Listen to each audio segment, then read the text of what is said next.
आखिरकार गाड़ी रुक गई। गोल मटोल और खूबसूरत नया नक्श वाले लड़के जमन का जहन खौफ व हैरत की आमाजगा बना हुआ था। रह रहकर उसके जहन में ये सवाल उठ रहा था कि आखिर ये कौन लोग हैं और इसे इस तरह उठा कर लाने का यहाँ क्या मकसद है। वो कोई अमीर ज़्यादा नहीं था जिस तावान के लिए अगवा किया जाता। वो एक बदहाल और बेसहारा लड़का था। इस वक्त वो एक तारीक कमरे में एक बेड पर रस्सियों से जकड़ा पड़ा था। फिर दरवाज़ा खुलने की चरचराहट इसकी समात से आ टकराई। इसके बाद फौरन स्विच बटन की महसूस आवाज़ के साथ कमरा रोशन हो गया। इस वक्त इसके चेहरे पर नकाब नहीं था। इससे सामने दो डाटा पोस्ट नजर आए। एक ने एक हाथ में बड़ी सी बोतल थाम रखी थी जबकि दूसरा खाली हाथ था। वो बोतल का ढकना आहिस्ता आहिस्ता खोलता जा रहा था। दोनों ने शायद दस्ताने भी पहन रखे थे। जमन बेड के साथ रस्सियों के जाल में इस तरह जकड़ा हुआ था कि इससे ज़रा भी हिलना दोबर था। जमन को सूरत हाल का कुछ इदराक हो रहा था। इसके साथ क्या होने जा रहा है। ऐसे वाक़यात पर मबनी कई खबरें इसने टीवी पर देख रखी थी। ऐसे सोचकर इसका दिल बेतहाशा सीने के पिंजर से किसी खौफज़दा पंछी की तरह सर टकराने लगा। तो तुम कौन लोग हो और मुझसे एक ऐसा क्या करने जा रहे हो। वो पहली बार बड़ी मुश्किल से मुंह खोलते हुए बोला, लेकिन अभी तक खामोशी तारी रही। अगवा से लेकर यहाँ तक कैद करने तक के तमाम दौरानिये में खामोशी छाई रही। दोनों अगवाकारों के दरमियान एक लफ्ज़ का भी तबादला नहीं हुआ था और जमन के लबों पर तो हाथ की सख्त गिरफ्त रही थी। डाटा पोस्ट ने ढकना एक तरफ उछाल दिया और बोतल हाथ में लिए धीरे धीरे जमन की तरफ कदम उठाने लगा। डाटे के हसार में जांगती हुई आंखों से वहशत और बेरहमी आवाज़ें टपक रही थी। ये सब देखकर जमन की आंखों में बेबसी की खौफ की परछाइयाँ तेजी से लहरने लगी। मेरा आखिरी कसूर ही क्या है। तुम लोग ज़रूर गलत फहमी का शिकार हुए, किसी और की जगह मुझे उठा रहे हो। खौफ के मारे अल्फाज इसके हलक से अटक अटक कर निकल रहे थे। कमरा एक ज़ोरदार कहकहे से गूंज उठा, लेकिन कहका डाटा पोस्टों की तरफ से नहीं था। वो बदस्तूर खामोश थे। बच्चे की आंखों का ख्याल रखना ज़रूरी है, कहीं ये ज़ाया ना हो जाए। इसे अपनी सूरत भी तो देखना है। इस बार ठहरी सी आवाज़ सुनाई दी, जैसे सामने वाली दीवार बोल रही हो। दरअसल आवाज़ दीवार में नस्ब एक छोटे से कैमरे के पास लगे हुए एक छोटे मगर लाउड स्पीकर से आ रही हुई थी। जमन को लहजा मानूस महसूस हुआ। इसका माथा ठनका। वो रफीक मर्चेंट की आवाज़ थी। इस रात घर में अदम मौजूदगी की वजह से जुलस कर मरने से तो बच गया, अब जुलस कर जिंदा रहो, एक हैबतनाक चेहरे के साथ। इसकी सफाकियत आमेज आवाज़ एक बार फिर लहराई। वो जमन से बराह रास्त मुहातिब था। जमन को अपने जहन से उठने वाले सवालों का जवाब मिल गया, मगर इंकशाफ सुनकर इसकी हैरत मजीद दो चंद हो गई। इसने कभी सोचा भी ना था कि रफीक मर्चेंट इस हद तक गिरा हुआ इंसान साबित हो सकता है। वो दुनिया वालों की तरह ये समझता था कि इसकी फैमिली की लागत एक हादसे का नतीजा थी। इस दौरान बोतल बरदार इसके पास पहुंच गया।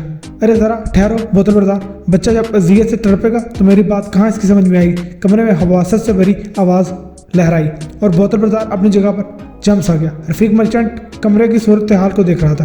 गुलाम रसूल जो तेरा दाता बन कर बैठा था वो भी मेरे किए की बीन चढ़ा है। फिर तेरे माथे पर नहुसत का जो लेबल चढ़ा वो भी मेरी ही साजिश थी, ताकि कोई तुझे अपने करीब ना भटकने दे। एक और साजिश जमन की समातों को लर्जा गई। वो हूँ हाथ बेड़ियों के नरगों में खड़ा बेबस महसूस कर रहा था। अब तुम फ़ौरन अपना काम शुरू कर सकते हो, इसने बोतल बरदार को हुक्म दिया।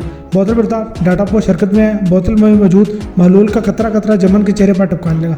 जमन के चेहरे पर जैसे अंगारों की बारिश बरसने लगी। कमरे के दरो दीवार इसकी दिलदोज चीखों से लर्ज उठे। बेरहम फिजा में दर्दो अलम में डूबती हुई चीखें शकील कलब इंसानों का दिल शक करने के लिए बेबस थी। रस्सी के शिकंजों में जकड़ा बेबस जमन का मासूम और खूबसूरत चेहरा तेजाब के कतरों से मुसख होता जा रहा था और स्पीकर पर वहशियाना कहके गूंज रहे थे। थोड़ी देर बाद इसने बड़े आराम के साथ जमन के चेहरे पर तेजाब से भरी हुई बोतल खाली कर दी। जमन के खूबसूरत नकूश सिर्फ चंद मिनट में भयानक हद तक बदल चुके थे। रात अपने एहतमामी सफर पर थी। दर्द और अजियत से तड़पते हुए जमन को गाड़ी में डाला गया और सफेदा शहर नमोदार होने से पहले शहर के पास फेंक दिया गया। जमन करबो अजियत के आलम में गिरता पड़ता बेकरी की तरफ बढ़ने लगा। लाल खान रूटीन के मुताबिक मुंह अंधेरे बेकरी की तरफ आया। फुटपाथ पर बिछी चारपाई हाली थी। जमन कहीं नजर नहीं आ रहा था। इसने सोचा कि आसपास कहीं गया होगा और मुतमईन होकर दुकान खोलने लगा। बेकरी की लाइट रोशन थी। लाल खान बेकरी के सामने खड़ा होगा। फिर अचानक इसे कोई बेकरी के एक कप से निकलकर इसके सामने रोशनी में आ गया। खौफ के मारे लाल खान का पैर कांपने लगे। एक अजीब और हलकत महलूक इसके सामने खड़ी हाँप रही थी। इसके भयानक चेहरे से सियाल मादा टपक रहा था। मैं हूँ जमन, आपका नौकर, जमन मुश्किल बोला। ये सुनकर लाल खान की हरकतें करब बंद होते होते रह गई। आवाज़ मानूस थी जो जमन की थी, मगर चेहरा गैर मानूस बल्कि यार इंसानी नजर आ रहा था। या इलाही, ये सब क्या हुआ है। बहुत को संभालते हुए गैर यकीनी से अंदाज से बोला। बेतहाशा कांपते हुए पैरों पर मजीद खड़ा रहना इसके लिए दोबारा हो गया। वो फौरन चारपाई पर ढेर सा हो गया। वो कोई भयानक ख्वाब देख रहा था। यह हकीकत इसके सामने मौजूद थी। वो ये फैसला करने से माजूर था। आखिर आने वाले वक्त ने इसे हकीकत तस्लीम करने पर मजबूर कर दिया। जमन काफ़ी अरसा जेर इलाज रहा। इस दौरान पुलिस और प्रेस दोनों को अपनी बर्बादी के जिम्मेदार के मतलब पूरी तरह बता चुका था, मगर फ़कत चंद दिनों के शोर के सिवा कहीं से भी सुनवाई नहीं हुई। पुलिस अपने मामूल की कार्रवाई से ज़्यादा ये बात मानने के लिए तैयार न थी कि जमन जैसे एक मामूली लड़के की गलती पर रफीक मर्चेंट जैसा एक जिम्मेदार शहरी इस हद तक गिर सकता है। तुमने कमरे में सिर्फ स्पीकर पर बातें सुनी थी, इसे अपने रूबरू नहीं देखा। हम किस तरह यकीन कर लें कि वो वाकई रफीक मर्चेंट था। पुलिस इंस्पेक्टर जमन का बयान सुनने के बाद बोला, जमन पुलिस के इस तरह के रवैये से दिल मसूम का रह गया। ये सानेहा जल्द किस्सा पारी न बन गया। जमन के चेहरे के जम खुश्क हो चुके थे। सुर्ख सफेद खूबसूरत चेहरे के बजाय एक बदनुमा चेहरा नजर आ रहा था। जब इसने पहली बार आईने में अपना सोख्ता और ढांचे जैसा चेहरा देखा तो फौरन गशी खाकर बेहोश हो गया। आखिर दुनिया वालों को कहाँ ताब थी इस भयानक चेहरे को देखने की। छोटे बच्चों की नजरें पड़ती तो खौफ के मारे चीख उठते और बड़े एक लम्हे के लिए निगाह डालने से कतराते। जमन ने चेहरे को चादर से लपेटा, मगर इसे किसी भी वक्त चादर हटाने की जरूरत पेश आती थी। वो एक माशरे में जी रहा था, किसी की भी नज़रें इसके सोख्ता चेहरे पर पड़ सकती थी। वो इन नज़रों में हमेशा के लिए नापसंदीदगी महसूस किया करता, जो इसकी रूह में किसी नश्तर की तरह उतर जाती। इसे हर तरफ से अजनबियत का एहसास होने लगा। जिंदगी इसके लिए मौत से बदतर हो गई। वो बेकरी में बराए नाम काम कर रहा था। लालहान समेत इसके साथ काम करने वाले दोनों लड़कों का रवैया भी पहले जैसा नहीं रहा, जो किसी वक्त खूबसूरत चेहरे वाले जान आलम उर्फ जमन के लिए हुआ करता था। तीनों की ये कोशिश होती कि वो हर काम खुद करें और तीनों अपनी इस कोशिश में पूरा उतर रहे थे। बस वो मुरव्वत से काम ले रहे थे और जमन को मुंह पर कुछ नहीं कह रहे थे, लेकिन इसकी सदमोहरी और रवैयों में तगैर इस बात का गुमाज था कि अब हमें तुम्हारी ज़रूरत नहीं रही। जान आलम उर्फ जमन अचानक मंजरे आम से गायब हो गया। लोग तरह तरह की क्या सराहियाँ करने लगे। कोई कह रहा था कि अपनी ज़िंदगी से आजिज़ आकर खुदकुशी कर ली होगी, तो कोई ये ख्याल जाहिर कर रहा था कि ये शहर छोड़कर मुल्क के किसी दूर दराज इलाके में चला गया होगा। फिर जिन लोगों के जहनों से जमन ऐसे में हो गया जैसे कभी था ही नहीं। जमन ने जंगल बेआबानों का रुख किया, एक दूर दराज जंगल में आकर रहने लगा। गो कि ये फैसला इसके लिए हर लिहाज से कठिन और दुश्वार गुजार और सब्र आजमा था, लेकिन सुकून से रहने के लिए इसके पास एक ही मकसद था। ऐसे इंसानों से नफरत सी हो गई थी जिनके नारवार वहीं से माशरे की ज़मीन इसके लिए तंग हो गई थी। शुरू के दिनों में वो जंगल की खामोशी से बेहद खौफजदा हुआ, लेकिन इसने दिल में ठान ली कि जिल्लत की ज़िंदगी से जंगल में मरना बेहतर है। जंगल पर मुश्तमिल बुलंदों वाला पहाड़, इसके दरमियानी शान से बहती नदियाँ और बीचों ताप खाते बरसाती नाले, मौसमों के सामने इस्तादा पुरअज़म पेड़ों पौधे और इन पर मुख्तलिफ अंदाज में सुर बिखेरते पंछी, छलांगे मारते चरिंद और दरिंदे ना इसका मुँह चढ़ा रहे थे और ना ही सता कर जिंदगी से बददिली का सामान कर रहे थे। रफ्ता रफ्ता जंगल की हर शय से उनसीयत होगी और गुजरते दिन के साथ जंगल की खामोशियाँ और खटनाइयाँ सहल और आसान तर हो गई। गोया जंगल ने इसे माँ की तरह अपनी शफकत भरी गोद में पनाह दे दी हो। वो कभी कभार करीब पड़ने वाली आबादी की तरफ जाया करता, फिर अपनी ज़रूरत की कोई चीज़ चोरी छुपे उठाकर अपने साथ ले आता। इस तरह जमन ने ज़रूरत की काफ़ी चीज़ें अपने पास जमा कर रखी थी। वो हमेशा अपनी ज़रूरत के इस्तेमाल के लिए शिकार किया करता और शिकार के लिए जो औजार इस्तेमाल किया करता वो गुलेल और सिर्फ आम पत्थर पर मुश्तमिल थे। गुलेल से वो तीतर, तिलौर, जंगली कबूतर और दीगर परिंदों का शिकार किया करता और पत्थर से सिर्फ खरगोश का शिकार किया करता। वो बचपन से पत्थर ताक कर निशाने पर बिठाने का माहिर था। रफीक मर्चेंट को शिकार खेलने का जुनून क्या तक शौक था। वो हर 3-4 माह बाद किसी न किसी दूर दराज पहाड़ी इलाके का रुख करता और हमेशा अपनी मुख्तर और मखसूस पार्टी के साथ शिकार खेलना पसंद करता था, जो रफीक मर्चेंट समेत 5 अफराद पर मुश्तमिल थी। टीम में इसके 2 खास कारिंदे भी शामिल होते थे। जान आलम उर्फ जमन दुनिया वालों के लिए किस्सा पारीना बन चुका था। रफीक मर्चेंट और इसके कारिंदे भी इसको भूल चुके थे, लेकिन 9 साल का अरसा गुजर जाने के बावजूद जमन के ज़ाम हरे भरे और ताज़ा थे।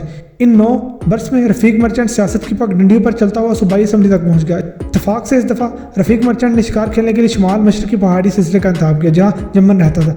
रफीक मर्चेंट का ख्याल था कि शिकार के लिए नई राहें और नई मंजिलें हों तो शिकार खेलने में नयापन और मज़ा भी ज़्यादा आता है और नए शिकार गाहों के मुतल्लिक वाकफियत भी हासिल हो जाती है। इसने मुख्तर और मखसूस शिकारी पार्टी के साथ दूर दराज वाक़ बेआबान जंगल में आकर बेस कैंप लगा लिया, जहाँ जमन का ठिकाना भी वाक़ था। जमन अब 21 साल का नौजवान था। इसके नाक नक्शे बिगड़े हुए थे, मगर वो सेहत के हवाले से पूरी तरह फिट था। तन्हा जंगल में 9 साल से रहते हुए इसने बहुत कुछ सीखा था। वो दरख्तों पर किसी बंदर की तरह चढ़ सकता था, पहाड़ों और चट्टानों पर किसी हिरन की तरह छलांगे लगा सकता था। चश्मे, नदी, नाले, पेड़ पौधे, पगडंडियाँ और खो काठियाँ ऐसे अजबर थे जैसे जंगल के बादशाह शेर को अपनी सल्तनत के चप्पे चप्पे का इल्म होता है। वो जंगल के मिजाज और इसकी फिजाओं के तेवर से भी पूरी तरह आशना हो चुका था। इन 9 सालों में रफीक को जमन के बारे में मामूली सी मालूमात भी नहीं हुई थी कि वो किस हाल में जिंदा भी है या नहीं। सिर्फ उम्मीद की जा सकती थी कि वो जिंदा होगा। जंगल के साथियों ने सुकुंदर बना दिया। अब वो शहर में रफीक से लड़ने के लिए तैयार था। इसने इरादा कर लिया था कि 2 दिन बाद शहर की तरफ निकल जाएगा। जमन की आंख एक जोरदार धमाके से खुल गई, जिसकी बातगश देर तक इसके कानों में गूंजती रही। बंदूक से निकली हुई गोली की आवाज़ ने जंगल के सन्नाटे में ताश पैदा कर दिया और बुलंदों वाला पहाड़ों के साथ टकराकर किसी वादी में घूमती हुई माधूम हो गई। जमन आंखें मसलते हुए उठा, अपना बूदा संभालते हुए खो से बाहर निकला। रात में से ज़्यादा गुजर चुकी थी। जंगल की तारीकी हर तरफ फैली हुई थी। जमन चारों तरफ नजरें घुमाने लगा। इसे तारीकी में रोशनी की तलाश थी ताकि वो फायर के मकाम का तयन कर सके। इसके कान अगले फायर की उम्मीद में भी खड़े थे। इसे कहीं से भी हल्की सी रोशनी न नजर आई, लेकिन तवक्को के मुताबिक चंद लम्हों के वक्फे के बाद एक दफा फिर जंगल में फायर की आवाज़ आई और पहले के फायर से खौफजदा फिजा में उड़ते हुए परिंदों की चहचहाहट में मजीद बेचैनी नजर आने लगी। جمن کو فائر کی سمت کا صحیح تعین کرنا مشکل نہیں ہوا جو دائیں سمت سے ہوا تھا۔ پھر تاریکی میں تیز چالوں سے زمین لرزنے لگی۔ جمن کو بروقت اندازہ ہوا کہ یہ دراصل ہنگامہ ہے، آوازیں موت کے خوف سے بھاگتے ہوئے باراسنگھوں کے کسی جھنڈ کی ہوں گی۔ جمن غار کے سامنے کھڑا تھا، اب مزید غار کے سامنے کھڑا رہنا خطرے والی بات تھی، کسی بھی لمحے کوئی عمدی گولی آ کے اس کی زندگی چاٹ سکتی۔ جمن دہانے کی طرف پلٹا، عین اسی سمے گہری تاریکی کا سینہ چیرتا ہوا تیز روشنی کا ایک دائرہ سرپٹ بھاگتے ہوئے باراسنگھوں کے جھنڈ کے تعاقب کرنے لگا، جس کا ماخذ اس وقت پہاڑی کا ایک گوشہ تھا۔ پھر سرگوشیاں سنائی دینے لگی، وہ فوراً غار میں داخل ہو گیا، مگر اس کی نگاہیں دہانے کے باہر تیر رہی تھیں۔ اتنا سارا تفریح کا سامان ہونے کے باوجود ان کی پیاس نہیں بجھی تھی اور دوڑے چلے آتے ہیں جنگلوں کی طرف بے زبان اور معصوم مخلوق کا شکار کھیلنے۔ جمن سوچ رہا تھا اور اس کا خون انسانی ذات پر کھولتا جا رہا تھا۔ سرپٹ بھاگتے جھنڈ کی چاپوں کی آواز بڑی تیزی کے ساتھ معدوم ہو کر چلی تھی۔ اب شکاریوں کی آوازیں لمحہ بہ لمحہ قریب ہوتی جا رہی تھی۔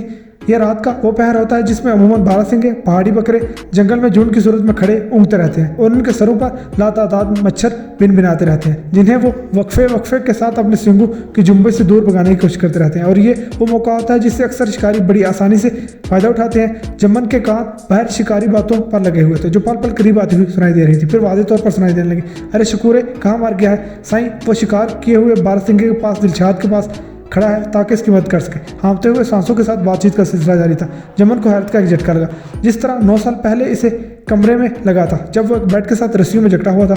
اسے اپنی سماعتوں پر شک ہو رہا تھا، لیکن کل کی طرح آج بھی لب و لہجہ اس کی سماعتوں میں تر و تازہ تھا۔ وہ مانوس آواز جمن کے کینہ پرور دشمن رفیق مرچنٹ کی تھی۔ یہ خوشگوار حیرت کی بات تھی کہ اتفاق سے اس کا دشمن خود انجانے میں اس کی طرف چلا گیا تھا۔ صورتحال جمن کو اپنے حق میں موافق نظر آ رہی تھی۔ باتوں کی آوازیں غار کے پاس سے ہوتی ہوئی دور ہوتی چلی گئی۔ جمن موقع گنوانا نہیں چاہتا تھا۔ وہ پرعزم انداز میں غار سے نکلا۔ ایک طرف بل کھاتی پگڈنڈی پر ڈولتی ڈگمگاتی روشنی نظر آ رہی تھی جو بڑی سست روی کے ساتھ آگے بڑھ رہی تھی۔ ان کی تعداد کتنی ہوگی جو رفیق مرچنٹ کے ساتھ باراسنگھوں کے جھنڈ کے تعاقب میں جا رہے تھے، جمن اندازہ نہیں کر سکتا تھا، لیکن جمن کو ان باتوں سے پتہ چلا کہ وہ 2 سے زیادہ نہیں ہوں گے۔ جمن ان کی طرف قدم اٹھانے لگا۔ کچھ دیر بعد ہی وہ پہاڑی پر ایک چٹان کی آڑ سے نیچے کا منظر دیکھ رہا تھا۔ ہیڈ لیمپ کی تیز روشنی میں وہ دونوں ایک مضبوط بانس اپنے کاندھوں پر اٹھائے ایک دوسرے کے پیچھے جا رہے تھے، جس پر شکار کیا ہوا وزنی باراسنگھا چاروں پیروں سے بندھا ہوا کسی پانی سے بھرے ہوئے مشکیزے کی طرح لٹک رہا تھا اور جھولتے باراسنگھے کے مردہ جسم سے قطرہ قطرہ لہو ٹپک رہا تھا۔ جنگل کے سناٹے میں جمن کو ان کی باتیں صاف طور پر سنائی دینے لگی۔ میں نے سائیں رفیق مرچنٹ کو کہا تھا فی الحال یہ ایک باراسنگھا 5 افراد کے مزے اڑانے کے لیے کافی ہے، مگر سائیں کے سر پر اپنے ہاتھوں سے شکار مار گرانے کا جنون سوار ہے۔ اب جمن کے لیے کسی شبہ کی گنجائش باقی نہیں رہی تھی کہ شکاری پارٹی کا تعلق رفیق مرچنٹ سے ہے، اور ان کی باتوں سے جمن پر یہ بھی واضح ہوگا کہ شکاری پارٹی 5 افراد پر مشتمل ہے، 2 یہ اور 3 وہ۔ جمن کی نسوں میں خون جوش پانے لگا۔ اس نے اپنا بھیانک چہرہ آسمان کی طرف اٹھانا چاہا اور ڈھانچہ نما منہ سے ایک لمبی سانس خارج کی۔ جمن نے تیزی سے وزنی بغدہ سنبھالا اور دبے قدموں کے ساتھ نیچے اترنے لگا۔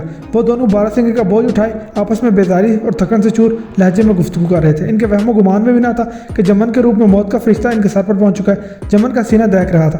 وہ پہاڑی سے بنا آہٹ پیدا کیے اترا اور دوسرے لمحے بجلی کی رفتار سے ان کی طرف کسی بھوکے چیتے کی طرح لپکا۔ اپنے عقب میں سے اچانک تیز آہٹ پا کر وہ پیچھے کی طرف پلٹے۔ اس سے قبل کہ وہ سنبھل پاتے جمن نے تیز دار بھوتے کا پہلا وار پچھلے والے کی گردن پر کیا۔ ایک ہچکی منہ سے خارج کرتا ہوا وہ چکرا کر رائفل سمیت زمین پر ڈھیر ہو گیا اور نزا کے عالم میں ایڑیاں رگڑنے لگا۔ اس کے ساتھ ہی بانس سے لٹکا ہوا باراسنگھا زمین پر آ رہا۔ اچانک سے وزنی باراسنگھا گرنے کے نتیجے میں دوسرا شکاری اپنا توازن برقرار نہ رکھ سکا اور ایک جھٹکے کے ساتھ پیچھے کی طرف اپنی رائفل سمیت گرا۔